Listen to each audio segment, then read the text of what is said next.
In 1 Corinthians chapter 7, verse 1, Paul made this statement. He said, "Now concerning the matters about which you wrote." So from that point forward in the scriptures, Paul is now in the section of the letter where he is answering the questions that the church at Corinth had written to him in regards to.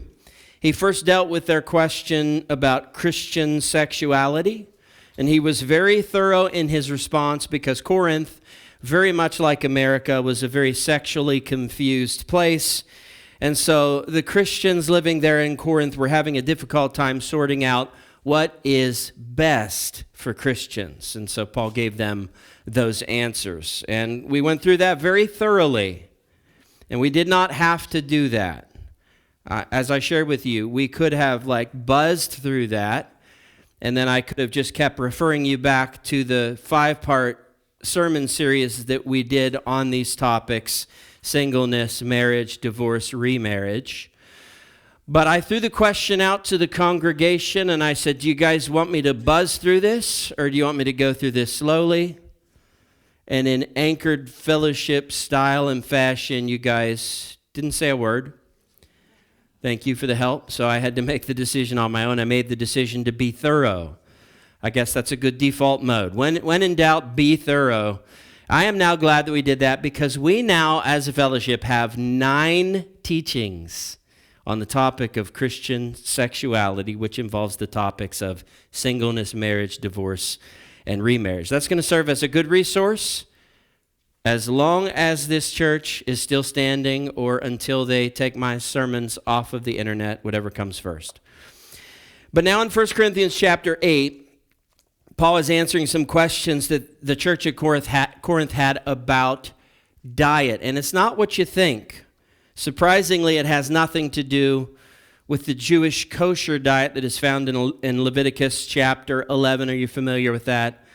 For animals, it needs to chew the cud and split the hoof. If it chews the cud but doesn't split the hoof, you can't eat it. I don't know why I'm saying hoof and not hoof. And vice versa, you can't eat it. It's got to do both. It's got to chew the cud and split the hoof. Regarding seafood, it's got to have fins and scales. If it has fins but not scales, or scales but not fins, don't eat it. All right, so those are the rules. A very enthralling section of study. To date, our most popular study that's visited online. Clearly, that's a joke. But listen, in those early church days, that was usually the issue. The issue was usually over this. As Christians, what do we do now regarding Leviticus 11 and the laws concerning the kosher Jewish diet? Does a Jewish Christian need to keep on adhering to the kosher diet? What about Gentile Christians? They weren't even in this thing. They were just pagans, and now they got saved. Do they need to observe Leviticus chapter 11, the kosher diet as well? That was usually what the arguments were about in the early church. They had to hash that out on multiple occasions. But that is not Corinth's issue at all. They are past that. Paul has taught them well. He spent 1.5 years as their pastor. Apparently, he taught them very well that if you are a Christian, doesn't matter what your roots are, if you are Jew or Gentile, if you are a Christian, you no longer have to, for spiritual purposes, maintain a kosher diet. You can eat whatever you want, and that is not going to defile you in any way. So that's not the issue. That's not the controversy for the church at Corinth. Not over what type of meat is permissible. Their issue is what has happened to that meat. Namely this: was that meat that you're eating sacrificed to idols? So here's the question that they gave to Paul. Again, we don't have that letter, but we have Paul's responses. So we surmise the question. The question was something like this: as Christians, is it appropriate for us to eat meat that either we know has been sacrificed to false gods or we suspect might have been sacrificed to false gods? So that's the question. And if this sounds like useless information to you this morning, would you please consider that anytime Paul is dealing with the topic of meat, food, meat offered to idols, kosher diet, anytime in Paul's letters that he is dealing with this topic, he also includes with it all of the other non-essentials of the Christian faith. Now, this church, you've been taught this stuff well, so those key words, that should let you know exactly where we are going with this. He's not, Paul is rarely, when he's talking about this topic, only once, I believe, which is here in 1 Corinthians 8, does he not include all of the other stuff, the non-essentials of the faith, Christian liberties, preferentials, disputable matters, gray areas, opinions, pick your word. Paul usually lumps that all together because the principles that apply to what we eat as Christians and what we drink as Christians, it applies to everything else in that category. Everything else that would be considered a non-essential or a disputable matter. How do we define that? Well, it's simple.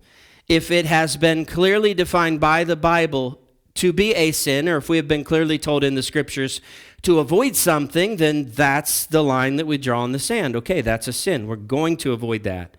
But anything that is not explicitly stated and clearly communicated to us as a sin or something to avoid, it now falls into this gray area category, non-essential to our faith. I shared with you, I give you my word. You can take this to heaven with you. If there was something that was essential for your salvation, you had better believe the Lord would have told you about it very plainly in here. So if he hasn't told you about it very plainly in here, that means it is not essential to your salvation. Now, that doesn't mean it's not going to have a part in your spirituality. It's going to, and we're going to look at how to fit all of that together, how to work all of that out. But just starting right here, if it's an issue or a matter that the Bible is not clear or decisive on, that means it falls into this broad range of stuff that Paul is dealing with here. These are the same principles. So just always remember that quote that I gave you from Romans 14, because you guys know this topic well. We covered it fairly exhaustively in our study of Romans chapter 14. And remember that quote I gave you there? It just sums this all up. Like, you could take everything Paul teaches on the matter, you could apply this quote to it. It is attributed to Augustine. Word is that when Augustine gave us this quote, he was quoting a feller by the name of Robertus Meldenius. But that quote is simply this: in essentials, unity; in non-essentials, liberty; in all things, charity, which is the English translation for the Greek word agape, which is perfect, willful, unconditional love, the kind of love that Christ has for us. So if you just remember that, or just take my word if you weren't here and take that from our study of Romans 14, then you're ready to study 1 Corinthians chapter 8 with us this morning. So let's go ahead and get moving. Verse 1, we read, Now concerning food offered to idols, we know that all of us possess knowledge. This knowledge puffs up, but love builds up. Now, that is a tricky verse, but the ESV translation really helps us with the understanding here, because notice they put some quotes in here. Those are very important quotes. They have put quotes around the statement, all of us possess knowledge. The ESV is not using that as a quote. It is actually using those quotation marks as what is known as scare quotes in English literary style. And what scare quotes are is that's something that you put around an expression or a word or a phrase when you want to express skepticism, irony, or sarcasm about what you're speaking. And that works for air quotes as well. For example, if I said to you this morning, this is going to be a very short sermon, you get my point. You know how I use those air quotes. I've used them as scare quotes, which means I am dubious about the statement that I just made. You're not going to expect a short message. By the way, it shouldn't be that long. Just an example, right? The ESV is right in applying scare quotes here and thereby giving us an interpretation of what Paul is saying. Paul is actually being sarcastic here. Are you surprised? No. We've been studying Paul's sarcasm for quite a while now. Holy sarcasm, snark if you prefer. Paul is being snarky about this. So what he's basically saying, once you interpret with the scare quotes, he's saying this: hey, when it comes to food offered to idols, I know, everybody knows everything there is to know about it. Everyone's always right about it. Their interpretation is always the best. You can't tell anyone anything. That's what he's saying here. He's using it in a very sarcastic way. And then Paul also uses those scare quotes again by saying this knowledge puffs up. We know what puffs up means. That means to puff up with pride, to inflate the ego. So he's saying this quote-unquote knowledge puffs up with pride. Now, Paul would never say that, ever, about true biblical knowledge. He would never say that, trust me.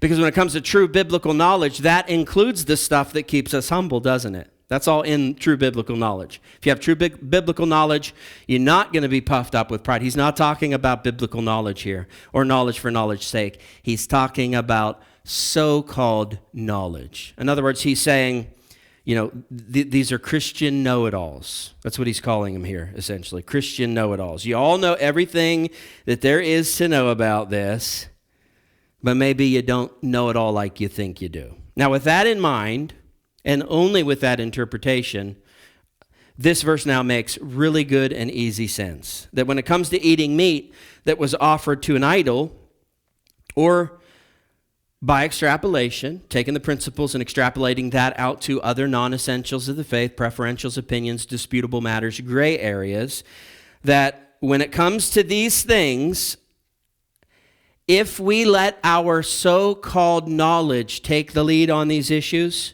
then all that's going to accomplish is brother inflated with pride against another brother. It's just going to produce Christians that are egotistical, arrogant, and prideful against one another as they dispute these issues out.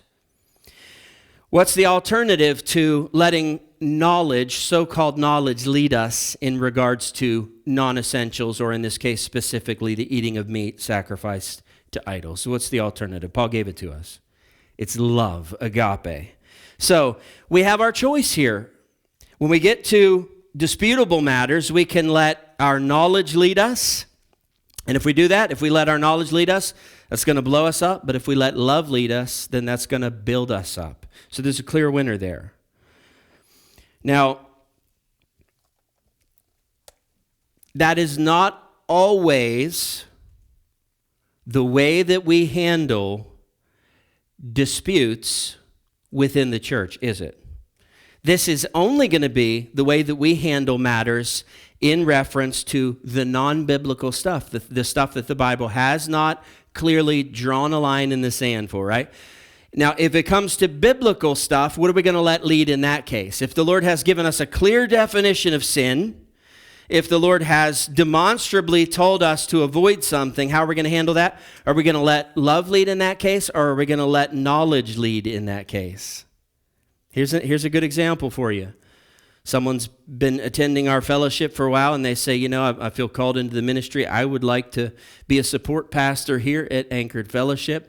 Would you ordain me as a pastor and let me help you with the work? I believe just like you guys at Anchored Fellowship. Well, there is that one exception. I do believe in polygamy. I do have 4 wives. Is that going to be a problem? Yeah, that's going to be a problem.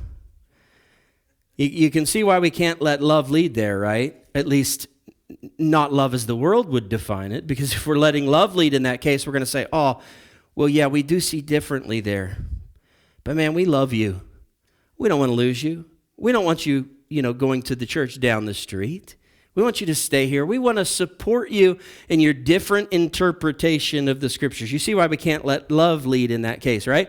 We have to let knowledge lead in that case. We're going to take that dude to 1 Timothy chapter 3. And we're going to say the qualifications for an elder or a deacon is that you must be the husband of one wife, just one, only one. That's what that means. So, yes, there are biblical cases where we need to let our knowledge lead us, but in a situation like this, when these are disputable matters, things that aren't real clear to us in the scriptures, then we're going to have to let love take the lead on those occasions. Reading on. Verse 2, if anyone imagines that he knows something, he does not yet know as he ought to know. So according to Paul, anytime that you are just certain that your approach on a non-essential Christian matter is the approach that everyone else should take, you're just sure that you're the authoritative source for that decision, you're just positive that your scriptural arguments are the absolute best and that there's no other way to view that and there's no other possibility that a Christian might genuinely be better off going in another direction regarding that non-essential. Anytime you think that, then all that you're proving is that you are, according to verse 2, but in my own words, a Christian know-it-all that doesn't know it all. That's exactly what you are. This statement demands that we no longer look at Christian liberties in terms of black and white, but that we first begin all Christian liberties in the gray area. And then we see what they do for each person individually. So, when it comes to Christian liberties, what's best for me and my spirituality may not always be what's best for you and your spirituality. Again, if the Bible has called it a sin, it's a sin. We stick with that. But if it's in a gray area, we begin it with the gray area. We begin it as neutral, and then we realize that even as a liberty, even as a neutral, it can still become sin to us. So we have to approach this from an individual basis. And each one of us has to seek the Lord and study the scriptures and find out what's going to support them best in their own Christian development. So, Lord, Arlyn says this is the way he approaches this Christian liberty. How do you want me to do it? What's best for him may not be best for me. So this verse kind of forces us to make that acknowledgement. Verse 3, but if anyone loves God, he is known by God. Okay, that is a simple enough verse to understand if it were a standalone statement. But it's not a standalone statement, is it? Context, context, context. There's a context to this. We're following a context. So when we put this in context of what we're studying, for example, if we just combine verse 2 with this, it would look something like this, again in my own words. Verse 2, if you think you know what's best for everyone on topics that the Bible hasn't addressed, then you don't know as much as you think you do. And then verse 3, God knows who really loves him.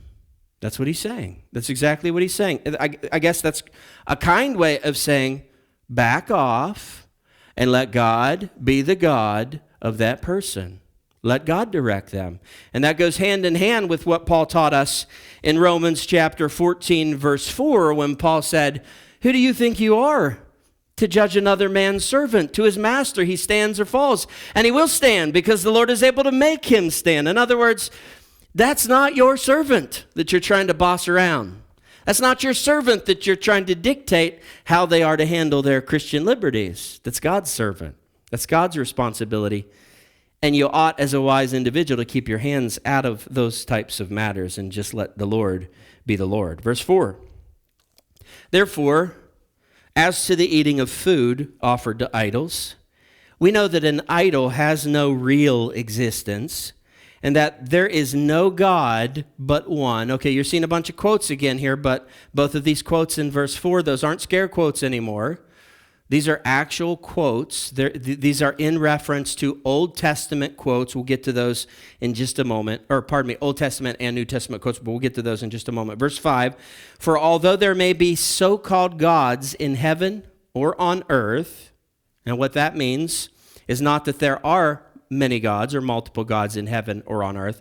He says so-called gods here. So what that means is that this is what the pagans believe. The pagans believe that there are gods in heaven and gods living here on the earth. That's what they believe. It's not true, but that's what they believe. And he goes on to say, as indeed there are many gods, there's the scare quotes, many gods and many lords. There's scare quotes again. So yeah, gods, wink. Lords, wink. Good translation. I like that. So Paul would be talking about the pagan viewpoint there. Those who worship false gods. Yes, they believe there are many gods, some who dwell in heaven, some who dwell on the earth with them. That's not what Christians believe. And Paul is not giving any credence to the viewpoint that there actually are many gods and many lords. He has already defined for us what Christians believe, aka the truth, in verse 4, that there is no God but Jehovah. There's one true God. Verse 6, yet for us, so here's what we Christians believe, yet for us there is one God, the Father, from whom are all things, and from whom we exist, and one Lord, Jesus Christ, through whom are all things, and through whom we exist. Now, before we get moving too far, let me give you a quick breakdown of what food sacrificed to idols would look like at this time in this culture. The idea of animal sacrifice to the gods, that was not exclusive to Judaism. In fact, history would say that that probably did not even begin with Judaism. In fact, nearly every pagan religion has, or at least these early pagan religions, has embraced some form of animal sacrifice to their gods, some human sacrifice, but that's outside the scope of our teaching for today. In the 1st century AD, Roman Gentiles were no different. They were polytheists, they believed in many gods, and they sacrificed to those gods. They brought animals, those animals were slain on altars, very, very much like Judaism, very similar to it. And they would bring with those sacrifices their prayers, whatever they were praying for, financial success, marital bliss, praying for a child, praying for blessing on a home. And this is pagan religion, so that included praying curses on people. Anything they were praying for, they'd bring that animal sacrifice to their God. They'd sacrifice it in hopes that their God would grant them their prayer request and answer that, according to the need that they had expressed. Now, at this time and in this place, in Corinth, polytheism was a big thing. It was very prevalent. There were many gods, many temples, many altars, and so there were many sacrifices going on a daily basis. And it worked similar to the way that it worked in Judaism, where you would bring a sacrifice, you'd sacrifice that animal on the altar, that God would get some of the portions of that animal that you were sacrificing. You'd burn that up on the altar for that God. But then the bringer of that offering, the offerer, would get the majority of that meat from that animal, and they would be able to eat that meat. Problem is, you've seen how big a cow is, right? What do you do if you've just killed a cow and you can eat it, but you don't have a refrigerator? You're scarfing down, and you want help. That's a lot of meat. So what ended up happening was that there was so much meat that was being turned out of these pagan temples that could not be eaten by the offerers, and what they would do is they would bring it to the agora, that is the marketplace there. Think of like Fayette County food booths. It's a bunch of booths, this marketplace area where you walk through, and there's all these booths where you can buy stuff. They would take this meat and they would give it to the booths, and the booths would sell it there in the marketplace at very steeply discounted prices because they had so much meat and they had to move it because of, preservation concerns. And that's where the rub began for the Corinthian Christians. It's the issue of value shopping. Now, you can get your holy meat that hasn't been infected with any pagan cooties. You can get that, but there may not be as much available. The best cuts may not be available. First come, first serve. Not as big of a market in this location. And you're going to pay a premium. You're going to pay the full price for quote-unquote holy meat. See, I did scare quotes again. But if you go to the agora, if you go to the pagan marketplaces, you can get the best cuts of meat. Filet mignon, you want it? It's there. Sirloin, you want it? It's there. Ribeye, you want it? It's there. And the best part is incredible discounts. You're going to save a lot of money. So, here's the rub. Is it okay as a Corinthian Christian for us to go and skip the expensive holy stuff, go straight to the pagan marketplaces, get really good cuts of meat, knowing that it is more than likely sacrificed to an idol, and when you get it home, you're eating Jupiter steaks and Mars burgers. Is that okay for me? Can I do that? Or should I avoid that?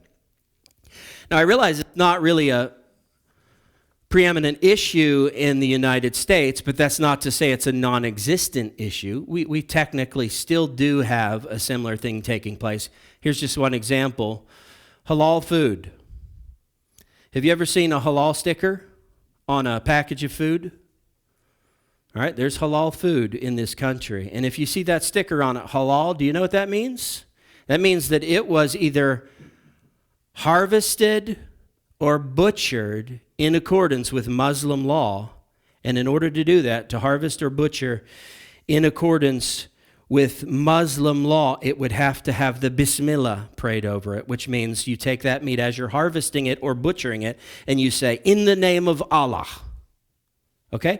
Now, if you go to Walmart right now, there are 219 products online that you can buy, food products, that are halal, which means, according to Muslim law, they were harvested and dedicated to Allah. Now, we Christians believe that Allah is a false god. So, you may even have some halal products in your cupboards at home. Heathens. Sinners. How could you not check for that? Now, admit, you see the issue here. Admit, it makes you want to go home and check your cupboards, doesn't it? My first instinct is, I'm not buying that. Are you kidding me? That's my first instinct. I love the Lord. I don't want to even get close to iffy and shady stuff. And I think you're the same way. You have the same heart as me in that regard. So what do you do? What do you do as a Christian? Surely it must be more spiritual to avoid food, excuse me, that has some kind of connection to idolatry and a false god, right? Surely it must be more spiritual to avoid that, right? Wrong. Exactly wrong. Now, it's not more spiritual the other way. It's just a neutral thing. That's what Paul is going to teach us. Verse 4, verse 5, verse 6, those verses anchor us to the truth that there is only one God. All right, here's the argument, and it has to be the argument. If this is not the argument, then Paul's got nothing. Here's the argument. Verses 4, 5, and 6 anchor us to the truth that there is only one God. That's the God that we serve. And that all other gods are false gods. They're not gods at all, so we have nothing to be worried about. Now, Paul is not claiming that there is no sentience, sapience, or no power behind a false god or behind an idol. He's not claiming that. Both the Old Testament and the New Testament teach us that indeed sentience, sapience, power, legitimate being is behind idols and false gods, for sure. It's just that we call them demons. When people worship any god but Yahweh, they're not worshiping other gods. It's not good enough just to admit that they're lesser gods. They're not worshiping other gods. They're worshiping demons. So yes, there is a response there. You want to ask the question, why would you worship demons when our God's real and he actually does stuff? Well, it's because their gods do stuff too. Again, there's sentience there, there's sapience there, there's power there, there's being there. So you can pray to a false god, and there can be response. There can be power affected. Your prayers can be legitimately answered by that thing you prayed to, even if it was a statue of wood. It's because there's a demon behind it, and a demon does have power. We're told in Deuteronomy chapter 32, verse 17, they sacrificed to demons that were no gods. And then Paul is going to get back to this subject in just 2 chapters. And in 1 Corinthians chapter 10, verses 19 and 20, he's going to say, what do I imply then? That food offered to idols is anything? Or that an idol is anything? No. I imply that what pagans sacrifice, they offer to demons and not to God. So according to Paul, it's not that there's no being behind the idols. It's just that they're nothing. Why are they nothing? Because they're not God. So I can have my Mars burgers and my Jupiter steak. And the reason I can do that is because the moment that I take it, even if it's got the halal sticker on it, the moment I take it, it's no longer Allah's or Jupiter's or Mars. It's mine in the name of my God who breaks curses. I don't care what they did with that food. They could curse it if they wanted to, as they offered it and sacrificed it, as they put their sticker on it to make it kosher for their religion. I don't care what they did to it. When I take it, that all changes because that is now for my purposes and my body is for the Lord's purposes. That's God's. And he's going to bring all of that to naught. Isn't that wonderful?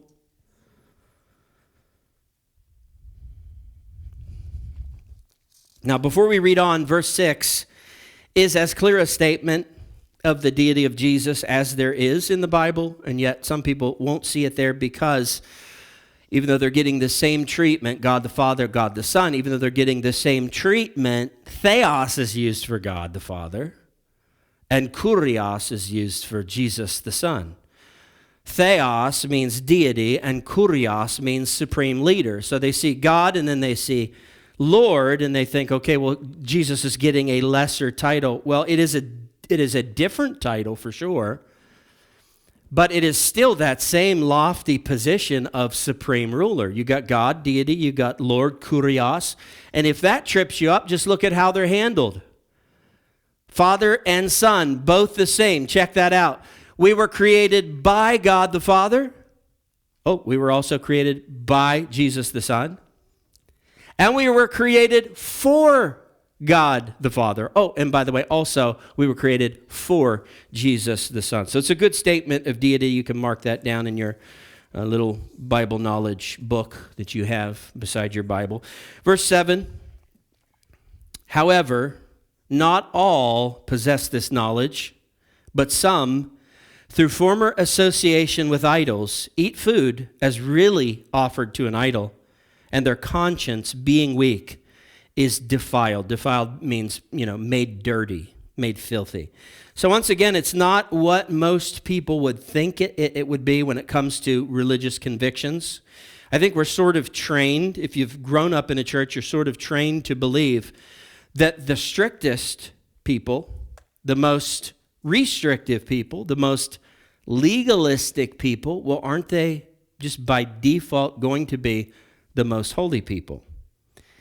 And the answer is no. That's the exact opposite. Paul always consistently maintains that it's the other way around, that it's never the Christian who embraces their liberties, or at least understands their liberties, whether they embrace them or not, that Paul calls the weaker Christian. It is always the Christian who has the overly strong convictions and consciences that Paul will call the weaker brothers and sisters in Christ. Now, he still puts them in Christ, which is encouraging, but there's that acknowledgement. They're weaker in the faith because they have weak consciences on matters. They're getting all bent out of shape out of stuff they shouldn't be getting bent out of shape over. They have made rules and erected walls where God did not. So their conscience is even stricter than God would have it to be. That's a problem. But in verse 7, we have really the reason why someone would be stricter in their convictions and consciences. And to be honest, it makes perfect sense. And knowing this is helpful to the stronger Christians that have to deal with the other Christians who are just constantly bothered by something and calling everything sin.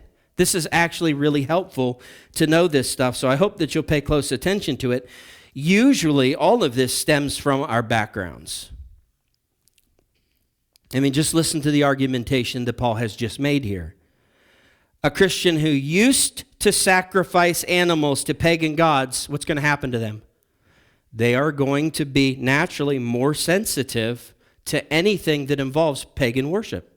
Naturally, doesn't that make sense? They want complete disconnection from that. Why? Because that's one of the things that God delivered them from. That's part of their past. And they're having a difficult time making that disconnect if other Christians around them are skirting a little bit too close to what they feel like they've been delivered from. It makes sense, doesn't it? I hope it does, because it's going to work that way with everything else.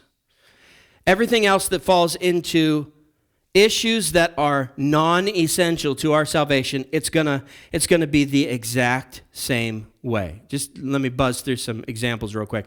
A person that's been delivered from drunkenness, they are going to be against the Christian liberty of drinking alcohol. Now, it is clearly given to us in the Bible as a Christian liberty, one that we cannot judge one another over. Paul said that outright. Try to get around that. Somehow Christians still do, okay? It's a liberty, legit liberty, and yet that Christian that's been delivered from alcoholism, drunkenness, they're going to want nothing to do with Christians who teach that it's okay for Christians to drink alcohol. A saved stripper might, I know this is a weird example, but a saved stripper might have a difficulty with Christians who dance. They might think that that's always wrong, that that's always a sin. I say it's only a sin if the Christians really can't dance. You got to watch them. You got to see how they do.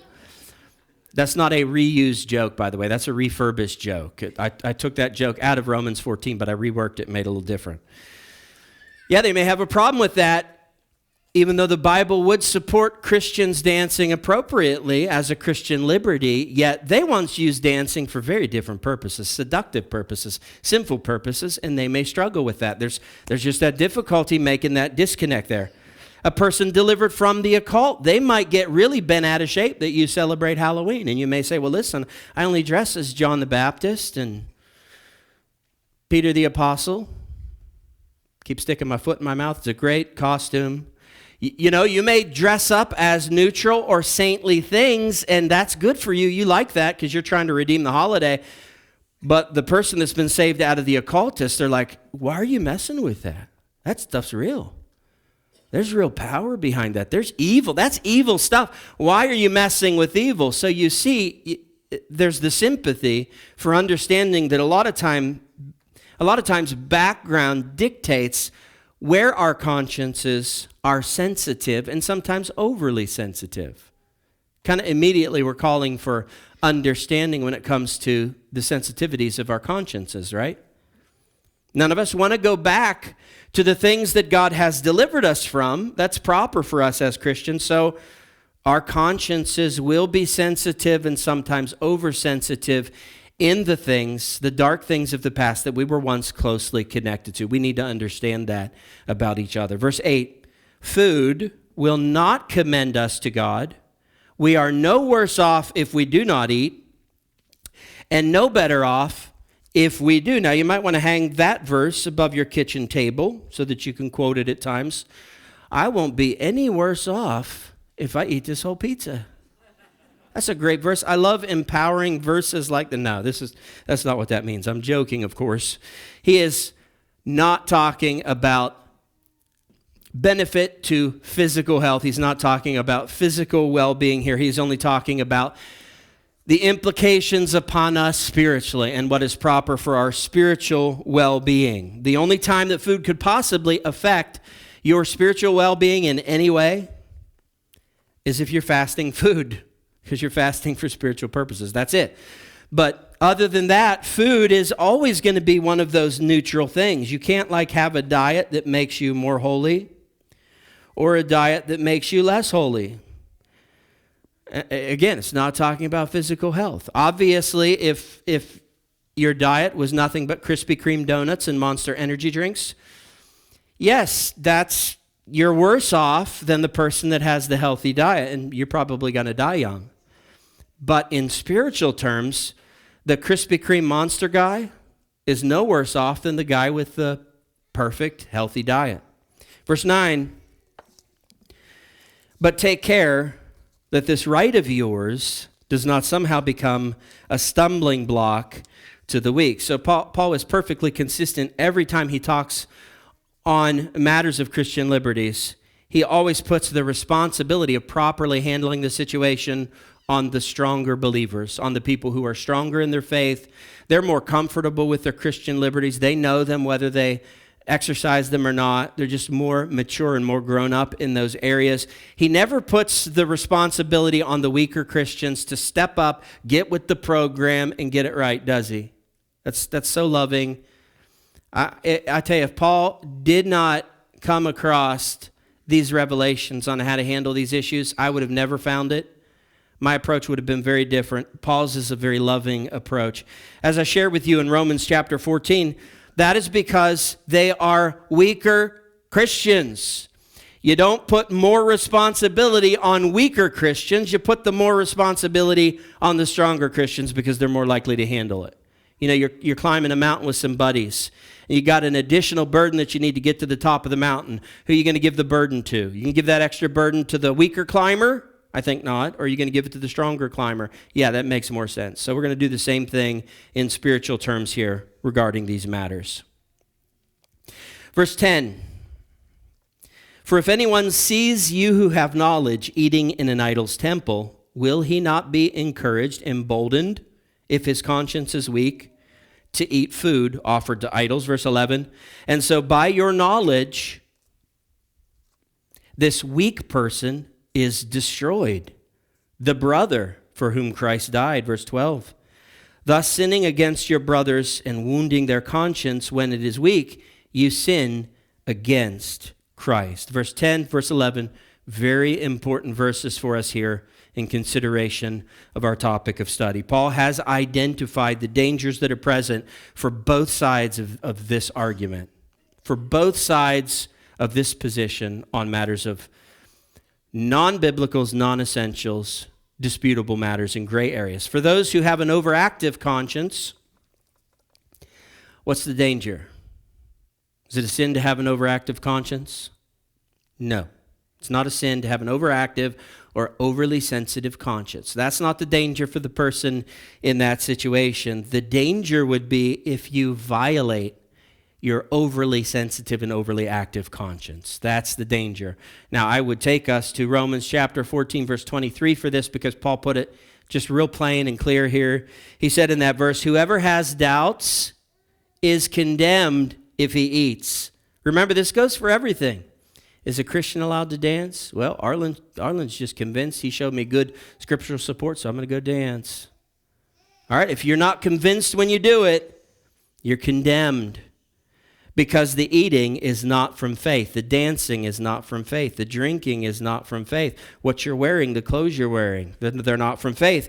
For whatever does not proceed from faith is sin. So, if you were a member of the Seventh-day Adventist Church, and then you got saved, Freudian slip. If you were a member of the Seventh-day Adventist Church, and then you started attending a more fundamental Christian church, yes, we're going to be able to convince you that it is not a sin to worship the Lord on Sunday. It's so absurd to me that there could be a teaching like that, like God would keep you out of heaven. I mean, you know, I've shared this with you before. The Seventh-day Adventists teach that worshiping on Sunday is the mark of the beast. It means it's unpardonable. It's an unpardonable sin. If you worship the Lord on Sunday, that's an unpardonable sin. You're going to hell. Why would God send us to hell for worshiping on one day over another? The whole premise for the positional stance is ludicrous to me, but nonetheless, if we convince you, the former Seventh-day Adventist, that no, of course it's not a sin to worship on Sunday. Of course not. The apostles, they worshiped on Sunday as a celebration of the resurrection of Jesus Christ on the first day of the week, Sunday, not the Sabbath, the seventh day of the week. Well, we could convince you of that intellectually, like you could see it. Okay, yeah, you're right. I see the verses.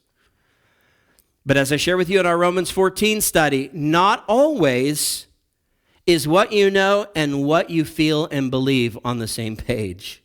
Your conscience does not always immediately catch up with your knowledge. Sometimes you get things first up here in your knowledge or in your mind, and yet your conscience lags behind and it still bothers you over stuff that you know mentally is not a sin for you. And if you're pushing past that stuff, the Bible says, that's a sin for you. That's a sin. And the reason why it's a sin, even though it's a rule that the Lord didn't make that you're breaking, even though it's a wall that the Lord didn't build that you're busting through, the reason it's a sin is because you believe it's wrong.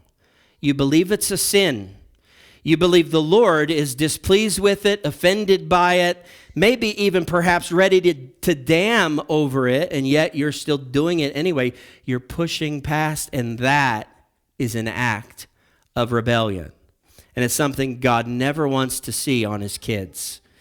Even if it's a rebellion against a false, erroneous belief, an overly active and oversensitive conscience, it's still rebellion, and the Lord doesn't want to see his people in that state. And again, the real danger there is that as you keep overstepping the boundaries of your conscience and sinning against your conscience, what ends up happening is your conscience eventually loses all of its sensitivity. And you end up with what is called in the scriptures a defiled conscience. That means you get to the point where nothing seems wrong to you. Nothing seems like a sin to you, and that's a big problem. So that's the issue for the person that has the overly sensitive or overly active conscience. What's the issue? What's the warning? What's the problem for the person that actually is accurate? They're right about this. Whatever this disputable matter is, they're right about it. They have the right stance. They are not bothered in their conscience by it. They're in a perfectly good situation. The Lord's not displeased at all with how they are handling that liberty or that non-essential. What's the danger for a person like that? It's all given to us in verse 10 and 11. The danger is that even though you're right, and it's not a sin to be right, thank goodness. Some of y'all be in a lot of trouble because you're always right. It's not a sin to be right. Right, wives? It's not a sin to be right. What's the sin? The sin is when you know you're right, and then you coerce another brother or sister who's having a struggle there. They haven't been able to make that disconnect yet, or they haven't been able to get their consciences on board with their knowledge. You're coercing them to do something that defiles their conscience. They're sinning against their conscience, which is sinning against Christ, according to Romans chapter 14, verse 23. And now what have you done? You have committed a sin. You have caused another brother to stumble. Verse 13. Therefore, if food makes my brother to stumble, man, I hate to read this next part. It's tough. Spirit, help me. Lord, help me. We really missed our timing on this one, didn't we? This study, perfect for next week. Talking about food, getting you all hungry, then throwing you downstairs for food, that's perfect. The smell of meat, that would probably aid in the study of this chapter here. Instead, next week, no food talk, and this week, really unfortunate, all this food talk, and then I got to send you away hungry. What can I say? Just drive really fast, as long as you don't go over the speed limit. What'd you expect me to say? I'm a pastor. All right, let's finish it up. Therefore, if food makes my brother stumble, I will never eat meat, lest I make my brother stumble. So I want you to see this. If our so-called knowledge is leading the way on this, we will never arrive at the conclusion of verse 13. Here's where we'll arrive. No, I'm right, and you're wrong. My argument is stronger biblically. I can support it. Yours is weaker. I'm right. That's where we'll arrive. If knowledge is leading this, we will only arrive here to this conclusion, verse 13, the same conclusion as Paul. That will only become obvious to us if love is leading the way in regard to the non-essentials and disputable matters of the faith. If love is the be-all, end-all in all of these matters, then that is the only reasonable conclusion that you'll reach. Verse 13. If something is going to stumble another believer, then I'm just going to give it up. If you're offended by blue shirts, okay, I know all my shirts are blue. You might need to give me a few weeks to recover. See if I can sell some of these on eBay. I'm giving up my blue shirts. Because your souls and your spiritual health, that is more important than any of the liberties that I may be enjoying here on this earth. That's just earthly stuff. The spiritual stuff, the eternal stuff, that's far more important. I'll close with this. Charles Haddon Spurgeon, the famous Baptist preacher from the 19th century, he was known to enjoy cigars, and he was dogmatic that it was not a sin to him. And he's right. You're not going to find in the Bible Thou shalt not smoketh thine cigars, okay, or thine cigarettes. No, you're not going to find that. It has to be a disputable matter. Do you agree? Okay, that's true. So he's right. It is a liberty, and it was a liberty that he loved. He used to argue with his other preacher buddies. They would go back and forth on that. And what changed Charles Spurgeon's mind, because he would not back down on this, he would not give up on this. He would, in fact, light up sometimes in front of people that he knew it was going to antagonize and flaunt his liberty, which is everything Paul's teaching us not to do in 1 Corinthians chapter 8 and also Romans chapter 14. So what really finally got Charles Haddon Spurgeon, the Prince of Preachers, so-called, I love the scare quotes. We're just going to keep using those. What finally got him was one day, he saw publicly an advertisement for a brand of cigars. And here's what the advertisement said. It said, "The cigar of choice for Charles Spurgeon." And when he saw that, when he saw the public use of his name to promote cigars, that disturbed him. Because in that moment, he realized that his personal liberty was now being used to influence others and potentially leading them into a habit they might not have the maturity or the conviction to handle wisely. So that led him to give up cigars. That's when he finally gave up cigars. Not because he believed they were a sin. No one convinced him of that. But simply because he didn't want to become a stumbling block to other brothers and sisters. In other words, he finally got it. He finally understood what Paul was teaching here.